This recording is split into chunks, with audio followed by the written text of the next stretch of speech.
East বেঙ্গলের বিরুদ্ধে Durand কাপে বুধবার খেলতে নামার আগে নামধারী 4-1 গোলে হারিয়ে দিল ইন্ডিয়ান আর্ম ফোর্সকে।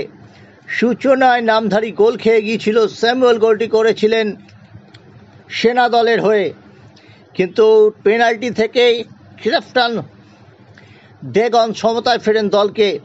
দ্বিতীয়ার্ধে আমান, ধ্যারামপ্রেত এবং রজার্স গোল করে ব্যবধান বাড়ান। ফলে 2 ম্যাচ থেকে 6 পয়েন্ট নিয়ে ইস্টবেঙ্গলের বিরুদ্ধে খেলবে নামধারী এফসি।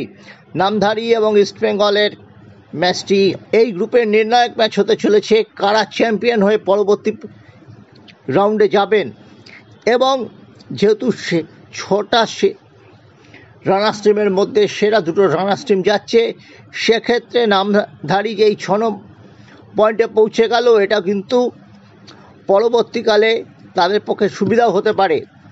ইস্টবেঙ্গল অবশ্য রবিবারই কলকাতা লিগে হেরে গেছে পুলিশের বিরুদ্ধে। ডুরান্ডে যে দলটা খেলছে সেই দলের 3-4 জন খেলোয়াড় নিশ্চয়ই ছিলেন এই ব্যারাকপুরে কলকাতা লিগের দলে, কিন্তু বিদেশিরা তো বটেই, স্বদেশিদেরও নামাননি কোচ। ইস্টবেঙ্গল একটু চাপে রইল।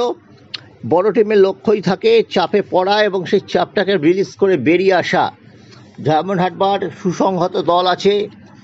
এখন এই যে নামধারী জেতাতে ইস্টবেঙ্গল এবং নামধারী ম্যাচ নিয়ে উৎসাহ উদ্দীপনা অনেক বেড়ে যাবে। টিকিট বন্টনও শুরু হবে। সব মিলিয়ে একটা মার্কাটারি ম্যাচ দেখার অপেক্ষায় রয়েছি আমরা।